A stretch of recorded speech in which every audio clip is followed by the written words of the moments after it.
Notre frère, on va inviter notre frère Jacques à venir témoigner de sa vie, de ce qu'il a vécu dans le passé, qu'est-ce qu'il a fait de ses changements dans sa vie. À un moment donné, il y a eu une rencontre extraordinaire qui a fait que sa vie a complètement été transformée.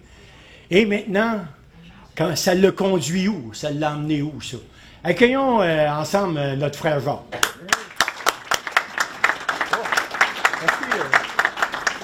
Salut, mon frère.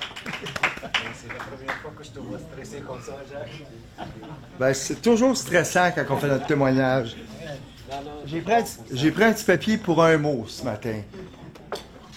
Je me lasserai jamais de témoigner de l'amour de Dieu. Jamais. Je fais des témoignages comme ça se peut pas et je me lasserai jamais de témoigner de son amour. Puis, ce matin, ouvrez vos oreilles parce que là, je fais l'inverse, Victor. Oui. M'a commencé par le Sunday puis je vais finir par la cerise. Je vais parler de ce que je fais aujourd'hui dans mon travail puis je vais finir avec mon témoignage. Vous allez voir pourquoi les gens me trouvent exubérant. Je suis un gars qui bouge beaucoup. Je suis un gars qui est plein d'entrain. Je suis un gars qui est heureux. Je suis un gars qui est rempli de bonheur. Puis vous allez comprendre pourquoi. Puis je commence comme ça. Vous ne l'avez pas connu à la pêche. Ouais, ben ça, c'est une autre histoire. Vous savez que quand je commence à ouvrir la bouche et de parler des merveilles du Seigneur, ça n'arrête pas. Je peux vous garder facilement jusqu'à minuit ce soir. Facilement. Ça, c'est les merveilles que Dieu fait. Puis je veux vous dire une chose. Ceux qui c'est la première fois qu'ils entendent un message ou un témoignage comme ce matin, ouvrez votre cœur. Laissez faire les autres autour. Ouvrez votre cœur parce que le Seigneur veut parler à votre cœur. Moi, c'est ça, je suis directeur des opérations à la Soupe populaire du Café Rencontre. Fait que je veux vous dire que ça fait pas loin de 25 ans que j'étais à la Soupe populaire au centre-ville. Bon, petite parenthèse ce matin, je voulais remercier les bénévoles de la Soupe populaire. En arrière, Gilbert, Micheline, Benoît, il y en a plusieurs, oui. Et Claude Gérard avec ses cours le jeudi soir depuis bientôt 10 ans à la Soupe populaire. On a même le président du conseil d'administration de la Soupe populaire, Claude Matt, oui. On est vraiment bénis. Fait que je suis en terrain connu. Comme disait Victor, oui, j'ai beaucoup de frères, j'ai beaucoup de sœurs. Bon, c'est ça, ça fait à peu près 25 ans que j'œuvre à la Soupe populaire du Café Rencontre. C'est un organisme qui est reconnu dans la région de Québec, le Café Rencontre. Pour ceux qui en ont entendu parler, la Soupe populaire, le Café Rencontre, c'est vraiment une lumière dans les ténèbres du centre-ville. Quand on parle de Saint-Roch et des alentours, tout ce qui se passe là, c'est hallucinant. Le 30 septembre exactement, j'ai une connaissance qui s'est fait assassiner, qui s'est fait poignarder par une fille dans un logement à cause des histoires de drogue et j'ai été à son service. Et je vais vous dire que c'est malheureux comme événement. Puis j'ai parlé avec son père, puis j'ai travaillé pour son père. Puis tu te dis, ben voyons, dans quel monde on est, là. Tu sais, ça dépasse tout entendement. Ça, c'est le milieu dans lequel on travaille à la Soupe populaire. La Soupe populaire, ça fait 32 ans qu'elle existe. On sert de 250 à 400 repas par jour, du lundi au vendredi, déjeuner, dîner. On prend soin des gens. La Soupe populaire, son mandat, c'est l'espoir est aussi au menu. Ça, c'est quelque chose. L'espoir est aussi au menu. Comme Victor nous disait tantôt, l'homme ne vivra pas de pain seulement. Oui, on va manger, ça remplit bien notre bedon, mais il y a plus que ça. Moi, ma question ce matin, là, ça serait, comment va votre âme? Comment va votre âme aujourd'hui? Comment va votre esprit? Comment ça va aujourd'hui? Ça, c'est des questions à parler, à se dire. Puis quand on voit que l'homme ne vivra pas de pain seulement, mais de toute parole qui sort de la bouche de Dieu, il y a une raison à ça. C'est pour calmer notre cœur. C'est pour donner un espoir, une espérance. Puis à la Soupe populaire, c'est extraordinaire ce qui se passe. Il n'y a pas de mots pour le dire. Quand je vous dis, je peux vous garder facilement jusqu'à minuit ce soir, c'est facile. Moi, c'est mon rôle à moi, à la Soupe populaire. Je suis directeur des opérations. Je m'occupe de la bâtisse, de la quincaillerie, mais avant toute chose, je m'occupe des gens. Je suis responsable pour ceux qui ont des travaux compensatoires communautaires, ceux qui ont des tickets, au lieu d'aller en prison, on les encadre, on a un volet qui fait de la réinsertion sociale où on aide les gens à prendre un nouvel envol. Au lieu d'aller en prison, mais on les fait travailler à la soupe populaire, on leur apprend à voir la souffrance, parce que c'est pas normal. On est en 2019 aujourd'hui, écoutez bien, moi je veux pas m'habituer à ce que je vois tous les jours à la soupe populaire, je veux pas, là. Il y a du monde avec... J'ai-tu emmené? Oui, j'en ai un. Les gens font la file à la soupe populaire avec un jeton, comme ça, qu'ils prennent à la caisse, 50 sous. Ils vont à la caisse, ils achètent un repas, c'est 50 sous. Tu as un repas complet. Si jamais tu n'as pas d'argent, tu peux avoir une soupe, du pain, des desserts, le jus, c'est gratuit. Mais en 2019, il y a des gens qui font la file à tous les jours. Ils font la file pour manger. 2019, hey, oui, il est étonnant, lui. 2019, Yvan, les micros ont toujours été un problème pour moi, c'est sûr. Mais je dis, ben voyons donc, dans le beau pays comme le Canada, la province de Québec, dans l'abondance, il y a des gens qui ne mangent pas, ça se peut pas. Ben oui, ça se peut. À tous les jours, tu as une grande file. Jusqu'à la table là-bas, là, tout ce long-là, il y a du monde qui font la file pour manger. 1500 repas par jour. Dans la ville de Québec, ben voyons donc, 1500 repas que les gens n'ont pas assez de ressources pour manger. Où y est le problème? Moi, je comprends pas. Je veux dire, comment ça se fait que les gens ont de la misère à arriver puis font la file? Et là, les gens vont nous dire, « Ah, Jacques, les gens, ils profitent d'une soupe populaire. » Ben oui, ça profite d'une soupe populaire. S'ils arrêteraient de boire, puis arrêteraient de se droguer, ou s'ils arrêteraient de dépenser dans les jeux de hasard, si... Wow, minute. Attendez quand vous allez entendre mon témoignage. Vous allez comprendre pourquoi ils sont comme ça. Puis les gens attendent pour manger. Moi, j'en reviens pas. J'ai dit, ben voyons, c'est impossible que quelqu'un profite d'une soupe populaire. Impossible. Premièrement, c'est humiliant, c'est dégradant. Pensez-y, là. T'as pas de ressources, là. T'as faim. Il faut que tu ailles le manger, puis il faut que tu ailles faire la file avec un jeton. Une chance que c'est une soupe populaire, puis que c'est fermé. Puis une chance que les gens de dehors ne te voient pas manger. Une chance, parce que moi, j'aurais de la misère. Vous allez comprendre tantôt quand je vais faire mon témoignage. Fait que bref, la soupe populaire, c'est de prendre soin des gens. Je vous dirais que c'est pas évident de travailler dans une soupe populaire. Tu sais, je vous regarde aujourd'hui, là. Tu sais, ça sent bon, Sam. On joue au hockey Cosum ensemble le lundi. Après la game de hockey, hein, on sent pas bon, par exemple, mais avant, on est frais et dispo. On est dans la même équipe. C'est le capitaine de notre équipe. On drive pas pire. On est les premiers, je pense. Mais pour vous dire une chose, je vous regarde ce matin, puis il me semble que, tu sais, ça sent bon ici. Il y a eu un bon repas. On sent la senteur des œufs, du café. Vous autres, ben, tu sais, vous êtes quand même propre, responsable. Non, on s'entend. On s'entend, là. Tu sais, je vous regarde, puis ben, il me semble Samuel, il est facile à aimer. Tu sais, je le connais quand même, puis je connais son épouse, je connais un petit peu sa vie, là. C'est mon frérot, lui aussi. Puis c'est facile à vous aimer.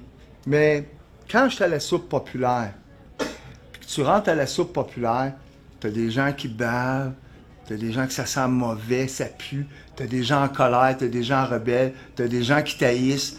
Quand tu rentres à la soupe populaire, t'as quelqu'un qui est couché sur le trottoir d'un sac de couchage avant que tu ouvres pour le déjeuner. C'est la souffrance des gens en difficulté. Vous comprenez?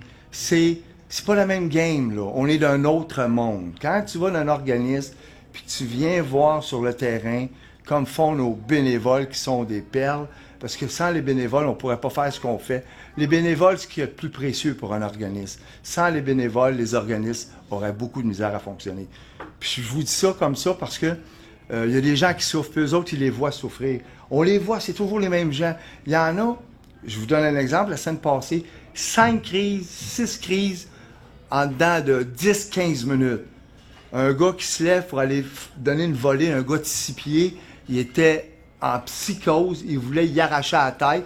Moi, je passais, j'ai comme intervenu entre les deux. J'étais comme un petit peu surpris, abasourdi. Un grand autre 6 pieds qui frappe dans le mur au Café Rencontre, en colère, plus capable de se contrôler. Après ça, t'en as un autre qui parlait tout seul. Puis il parlait fort, il faisait peur aux gens autour qui venaient à la soupe populaire. C'est hot. Après ça, t'as eu un autre gars qui voulait s'en prendre à un autre. Ça, c'est ce qui arrive au Café Rencontre. Ça, c'est la souffrance des gens qu'on ne voit pas. Nous, on la voit pas. Pourquoi? Parce qu'on travaille, on a 3 repas par jour, on est équilibré, on a de l'abondance. Puis tantôt, je parlais avec une sœur à notre table, elle disait, c'est difficile pour les gens à Québec, dans la province de Québec, que de leur parler ou leur témoigner de l'amour de Dieu. Puis j'ai dit, oui, c'est vrai que c'est difficile. Puis il y a eu un passé avec la religion, mais il y a aussi qu'on est dans l'abondance. Puis ça, c'est dur quand on est dans l'abondance de reconnaître notre besoin spirituel, de reconnaître que moi, Jacques Dumont, j'ai besoin de la grâce de Dieu tous les jours. J'ai besoin de son amour, j'ai besoin de son pardon, j'ai besoin de son soutien parce que je ne pourrais pas faire ce que je fais depuis 25 ans à la soupe populaire. C'est impossible. Impossible. Puis je suis toujours animé de faire ce que je fais, d'aimer les gens. D'aimer les gens, puis de les serrer, de les entourer. Hein? Tu sais, au café, hein, comment il y a des besoins. Même quand on se voit, on se sert. Puis c'est ça que les gens ont besoin. Les gens n'ont pas besoin de se faire dire leur carte de vérité. On le sait, qu'est-ce qu'on fait. Quand on fait le mal, on le sait. Parce que l'esprit nous le dit. Notre conscience nous le dit. Tu n'as pas besoin de condamner les gens. Ils savent leur position. Ils savent où ils sont rendus. Ce qu'ils ont besoin de savoir qu'ils sont aimés. Puis moi, ben, Dieu m'a donné cette capacité-là. Peut-être à cause de mon vécu, que vous allez entendre, mais j'ai cette facilité-là d'aimer les gens comme ils sont. Comme je disais tantôt, vous êtes facile à aimer, mais quand vous venez à la soupe populaire, puis il y a des gens qui vous pilent ses pieds, qui veulent vous arracher la tête, ou qui vous haïssent parce qu'ils ne vous connaissent pas, pour aucune raison, c'est là que c'est exceptionnel d'aimer ces gens-là. Là, on fait quelque chose d'extraordinaire. Parce que Samuel, c'est facile à l'aimer. J'accomplis pas grand-chose quand je l'aime. Mais quand j'aime mon ennemi, celui qui m'haït, celui qui est en colère, celui qui est rebelle, celui qui veut rien savoir de la société, quand lui, je suis capable d'aller le saisir puis de l'aimer, là, je fais quelque chose de merveilleux. Mieux que de vous aimer, parce que c'est quand même facile de vous aimer. Là. À la soupe populaire, c'est beaucoup de souffrance. C'est beaucoup de vie brisée. Les histoires, il y en a. Puis le but, c'est pas de vous parler des histoires de ces gens-là, il y en a trop. Il y en a trop. On a de l'aide aux devoirs à la soupe populaire depuis 10 ans, puis c'est Jérémy Vitrano qui a parti l'aide aux devoirs, c'est le directeur de la soupe populaire. Puis Jérémy, depuis quand il a parti l'aide aux devoirs, ça a été le plus beau projet qui a été mis sur place au Café Rencontre à la soupe populaire. Il y a un jeune qui était le voir là, récemment, qui l'a agrippé, là, Jérémy, puis il l'a serré. Il dit, moi, il dit, j'aime venir à l'aide aux devoirs. Il dit, si tu savais comment ça me fait du bien. Le jeune a 12-13 ans, là. Il dit, moi, là, quand j'arrive, là, puis je finis l'école, l'aide aux devoirs, puis je m'en vais chez nous. Tu sais qu'est-ce que je fais? Je rentre chez nous, je m'en vais dans ma chambre, je ferme ma porte. Parce qu'à toutes les 10-15 minutes, il y a du monde qui rentre dans la maison. Sa maman fait de la prostitution. C'est capoté, là. Tu sais, Jérémy il m'a partagé ça il n'y a pas longtemps. Mais voyons donc, écoutez, là, un enfant de 12-13 ans qui rentre dans sa chambre parce qu'il n'aime pas voir ce que sa mère a fait. Ah, c'est profond, là. Ça va loin, là, quand vous pensez à ça. L'autre fois, je vois une madame qui était sur le coin de la rue, enceinte, qui faisait la prostitution. Ouf! Est-ce que les filles ici, là, quand vous aviez 8-10 ans, pensez quand vous aviez 8-10 ans, est-ce que c'était votre rêve de petite fille de faire de la prostitution sur la rue enceinte? Oubliez le projet. C'est impossible. Ou comment ça se fait qu'on est rendu là? On pourrait extrapoler longtemps. Oui, on sait que le mal, il n'y a peut-être pas eu d'encadrement, il y a plein de raisons. Je ne veux pas trouver les raisons aujourd'hui, moi. Moi, je vais vous donner la solution. Je suis porte-parole, moi, pour Centraide. Ça fait une 13aine d'années, comme il faut. Et je fais des témoignages réguliers dans les ministères du Canada, Revenu Québec, Hydro-Québec. Je vais dans toutes les compagnies. Je pense que je les ai toutes faites. Et je fais mon témoignage. Et je donne la solution pour la souffrance du monde. Dans un monde indifférent, on veut faire la différence. Moi, si j'ai eu le privilège d'avoir ce que j'ai reçu un jour, il y a 30 ans, mais je ne veux pas le garder pour moi. Je veux le partager.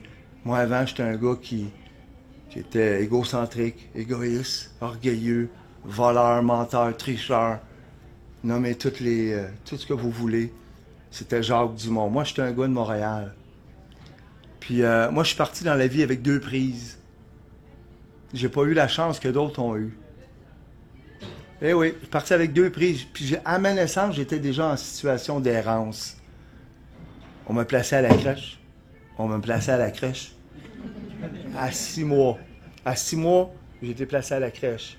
Mon père était alcoolique, ma mère était alcoolique. Mon père et ma mère, c'était une aventure. Ça a quand même fait un beau jeune homme, hein? Quand même. Mais c'est exceptionnel de voir la puissance de Dieu dans la vie d'une personne. Extraordinaire. J'ai commencé à faire des familles d'accueil à l'âge de 6 mois. Jusqu'à l'âge de 8 ans, j'ai été magané. J'ai été violenté d'une violence inouïe. J'ai été empêché de manger, j'ai été à genoux des nuits de temps. On m'a fouetté avec du fil électrique. On m'a fait manger mes excréments. On m'a enfermé. On m'a battu. J'avais 6-7 ans, je regardais par la fenêtre, puis il mouillait, puis je disais dans mon cœur d'enfant, qu'est-ce que je fais sur la terre? Qu'est-ce que je fais sur la terre? C'est pour vivre ça, je comprenais pas. Qu'est-ce que je fais sur la terre? Puis à l'âge de 8 ans, j'ai changé de famille. Pas mieux. C'était malade. J'ai un de mes frères qui est décédé de famille d'accueil, qui a écrit 3 livres sur cette famille-là. C'était ahurissant. Admettons qu'on faisait la vaisselle, on avait des tâches, puis si, admettons que je lavais la vaisselle pas comme il faut, on recommençait toute la vaisselle au complet. Puis si la madame était en colère, on lavait toutes les armoires de la vaisselle. Puis si ça marchait pas, ben on était à genoux toute la nuit. C'était un climat de terreur. Il y avait, quand je mangeais à la table, elle en avait gardé 6 en famille d'accueil, puis elle en a eu 2 à elle. Puis c'était pas pareil, là. Parce que les siens à elle, elle les protégeait, puis nous autres, étaient battus. Puis elle était assise à côté de moi, puis moi, j'étais assis à côté d'elle. Puis quand elle prenait sa fourchette, je faisais ça. Fait que ça, c'est le climat dans lequel que j'ai vécu dans les familles d'accueil, malheureusement. Et j'ai pris les mauvais choix. Mon cœur était brisé, là. J'ai pas eu l'encadrement, j'ai pas eu quelqu'un me dire c'était quoi de faire le bien, ou c'était quoi de la tendresse, c'était quoi de l'amour. Ça, j'ai pas connu ça. Fait que, à l'âge de 9 ans, moi, je voulais m'extérioriser parce que j'étais un gars qui a de l'énergie. J'étais un hyperactif. Les gens à Soupe Populaire, ils vont vous le dire. Genre, que tu le vois, puis après ça, il est disparu. Ou ce qui est parti, c'est comme une queue de veau. Une girouette. Mais c'était spécial parce qu'à l'âge de 9 ans, là, je voulais qu'on m'entende. Je voulais, hey, je suis là, j'existe. C'était le cri de mon cœur. J'ai commencé à voler d'un dépanneur, puis j'ai commencé à voler, puis j'étais habile, commencé à voler des palettes de chocolat, de la gomme, puis tout ça. Puis ce que j'ai découvert que j'attirais l'attention. J'avais des amis à côté de moi parce que j'avais de l'argent, j'avais des palettes de chocolat, de la liqueur, de la gomme. Oh, je trouvais ça le fun. Puis j'étais habile. Je suis devenu kleptomane assez rapidement. À l'âge de 12 ans, j'ai commencé à prendre ma première bière. J'ai aimé l'effet de l'alcool. Pourquoi? Parce que l'alcool, c'est un dépresseur. Puis l'alcool m'aidait à fuir un peu ce que j'avais vécu par le passé. Fait que je suis devenu alcoolique. Pas tout de suite. J'étais ivrogne, je buvais les fins de semaine. J'étais à l'école, je buvais, je volais, je buvais, je rentrais à la maison. C'était la vie de Jacques. Puis malheureusement, qui dit drogue, alcool, dit prison. J'ai fait de la prison à l'âge de 18 ans déjà, à Bordeaux, pas en France, mais à Montréal. Je vais vous dire une chose, la prison, c'est ténébreux. J'ai été à plusieurs reprises parce que j'avais un problème de comportement, j'avais un problème de rébellion. J'étais rebelle. Moi, la vie, là, tiens, la vie, c'est ça qu'elle me donne, la vie, je veux rien savoir de ça.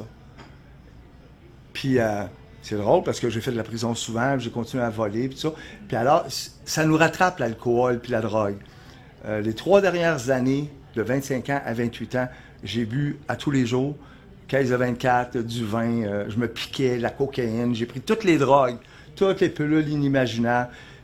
Moi, ce que je voulais, c'était de fuir ma réalité. Écoutez, là, j'étais une loque humaine, j'étais un légume, j'étais un gars qui bégayait.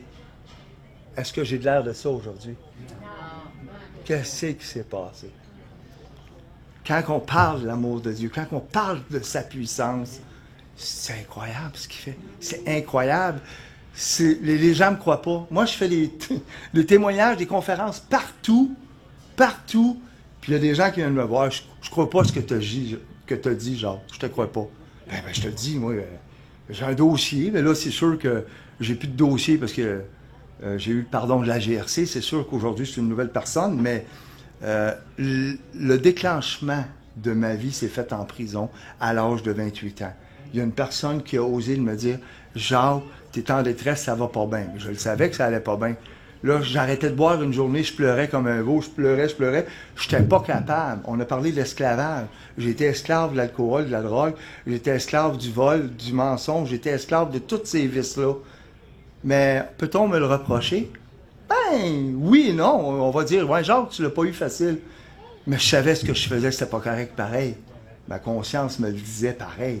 Même si j'étouffais ma conscience, même si je me droguais puis je m'alcoolisais, je savais que je faisais, c'était pas correct. Puis une des dernières entrées de prison, quand ma belle-sœur m'a dit, Jacques, elle avait la foi, puis elle me disait, tu sais, malgré tout ce que tu fais, Dieu t'aime.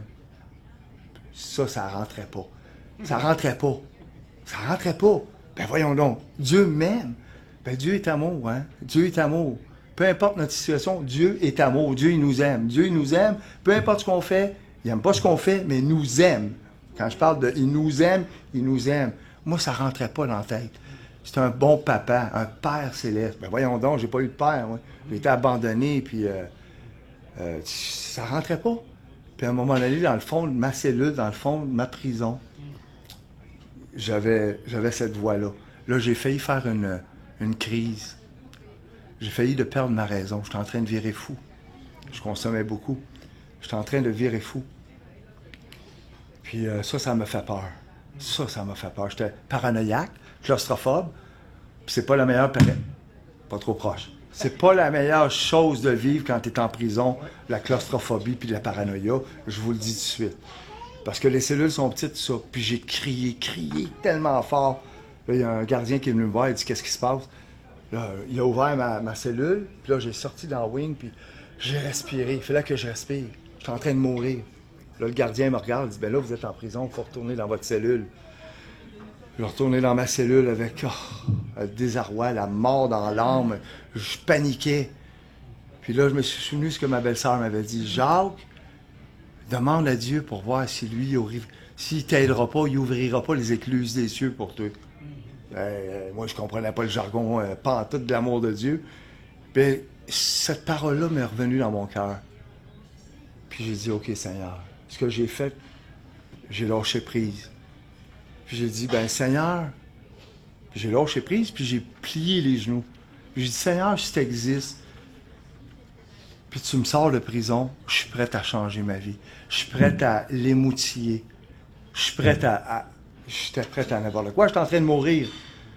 Puis c'est plate à dire, mais un témoignage comme le mien, j'aime pas ça parce que faut pas attendre d'être rendu là pour se tourner vers l'amour puis le pardon de Dieu. On peut pas comprendre l'amour de Dieu. Il faut le vivre. Essayez pas de raisonner la foi, il faut le vivre.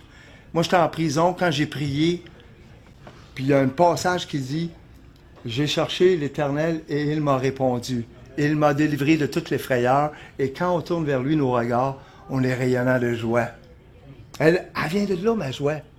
Vous l'avez le truc, là. C'est là. Il y en a plusieurs qui l'ont, cette joie-là, puis cette paix-là. Mais elle vient de là, ma joie. Puis quand j'ai crié à l'Éternel, il m'a répondu. Le lendemain matin, les 2 gardiens sont venus me voir. « Monsieur Dumont, vous êtes libéré. » Hein? Ben voyons donc.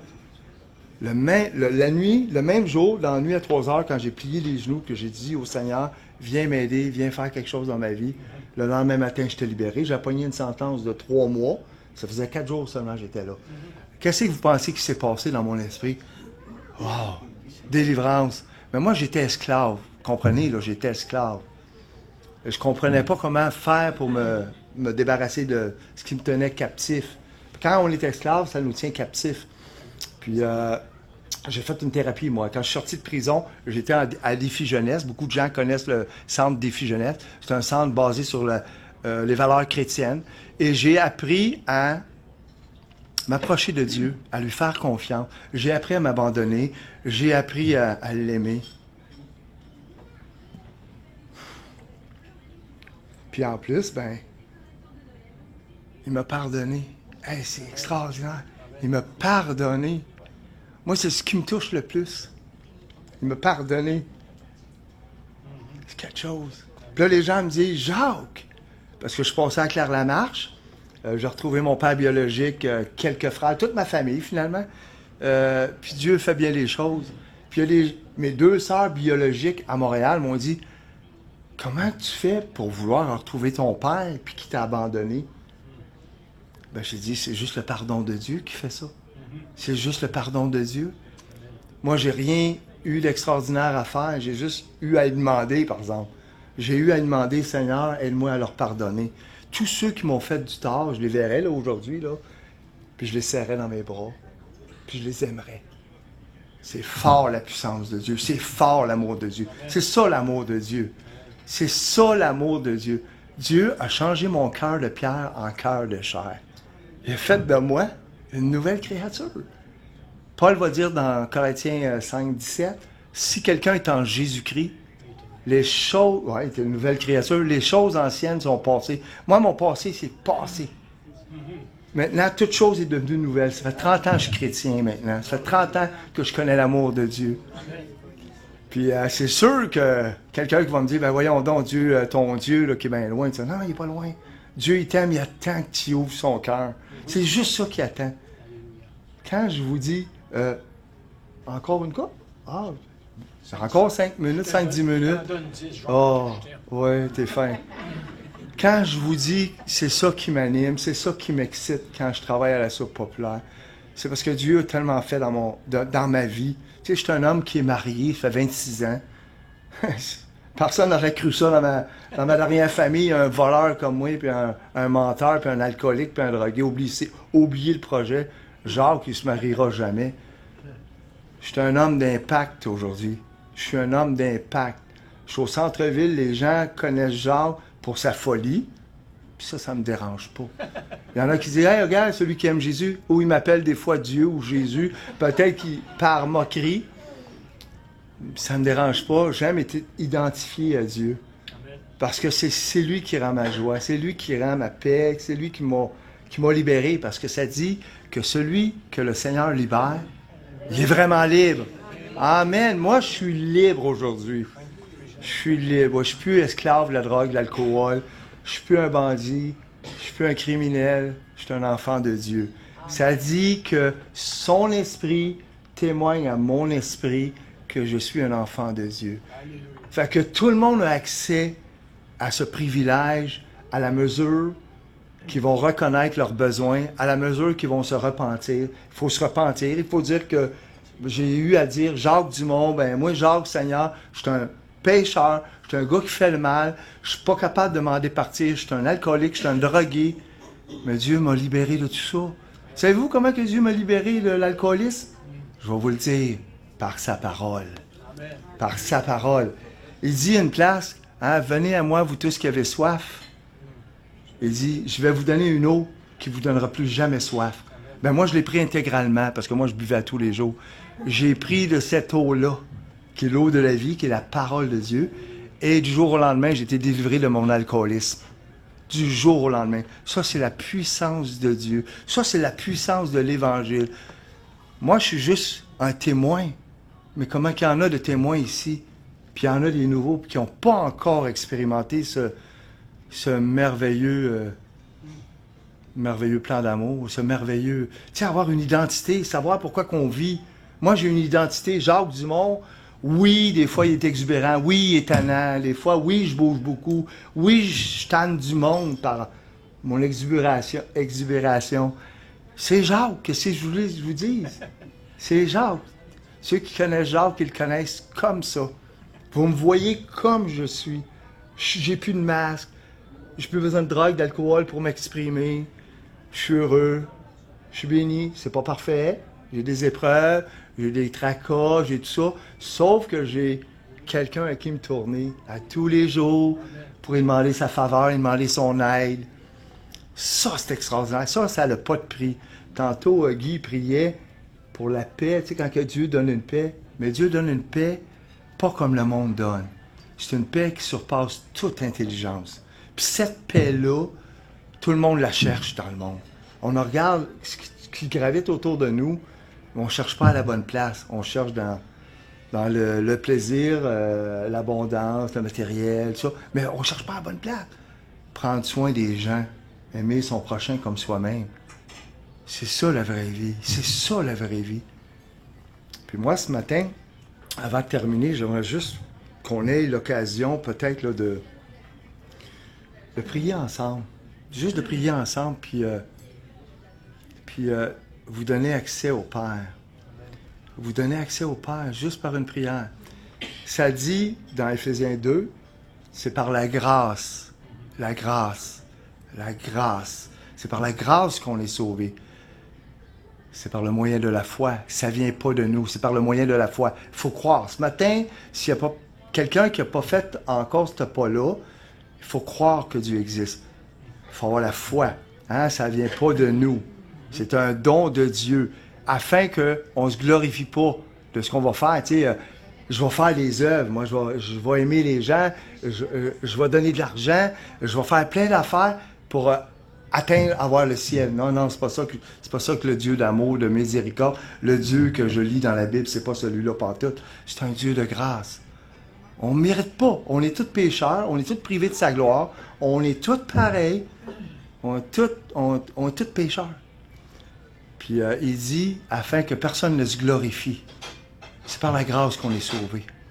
Puis moi, ce matin, on va juste pencher nos têtes, on va fermer nos yeux, puis je vais vous conduire en prière pour les gens qui ont peut-être jamais fait cette expérience-là de dire au Seigneur, Seigneur, moi j'aimerais ça avoir ce que Jacques a. Cette assurance-là, cette joie-là. Parce que savez-vous quoi? C'est gratuit. Moi, j'ai la vie éternelle, là. C'est gratuit. Je suis pardonné, c'est gratuit. J'ai plein d'amour. C'est gratuit. Il ne m'a pas demandé de faire quelque chose, le Seigneur. Il m'a juste demandé de croire. De croire que Jésus est mort pour mes péchés, mes fautes. À cause de sa mort, que je suis pardonné. Encore plus, il est ressuscité d'entre les morts. Parce que lui, il n'est pas resté mort, Jésus. Il est ressuscité d'entre les morts.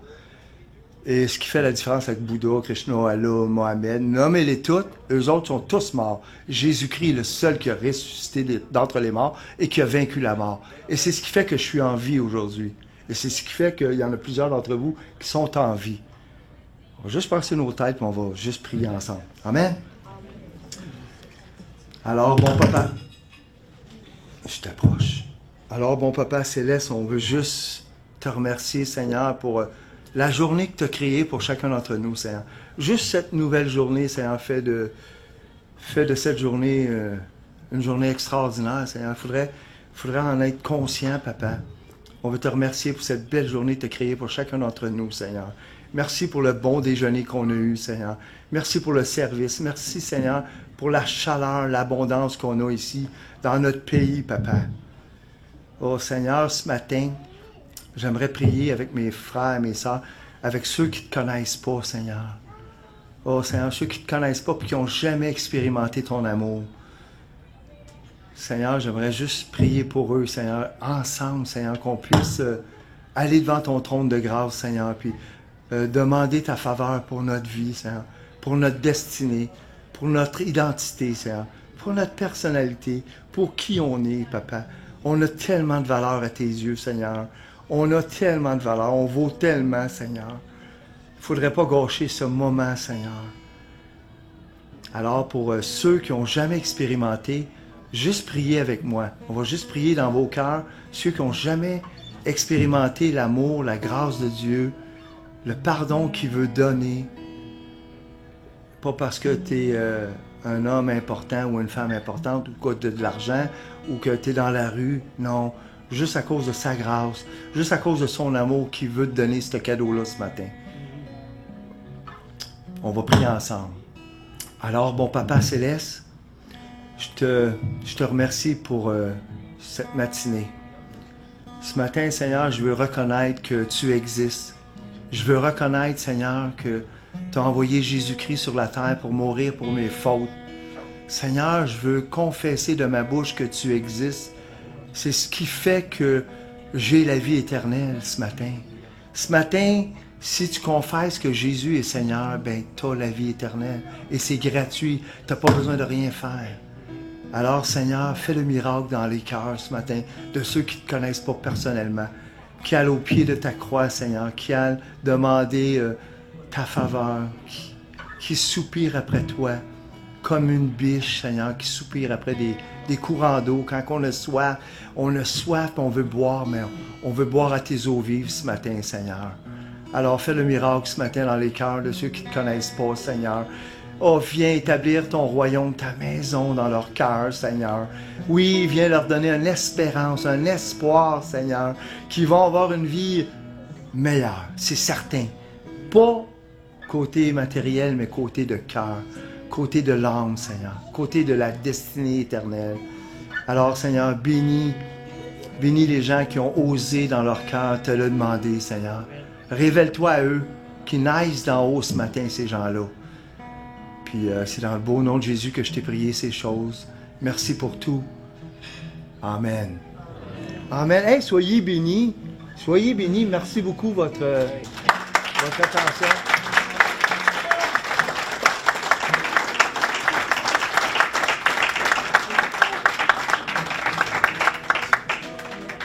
Quelques petits points, juste pour vous rappeler justement, je vous ai parlé des petits groupes qu'on peut retrouver cette ambiance-là. Toutes dans des maisons privées, dans des endroits spéciaux. Michel, à la sortie tantôt, va en avoir si vous en voulez.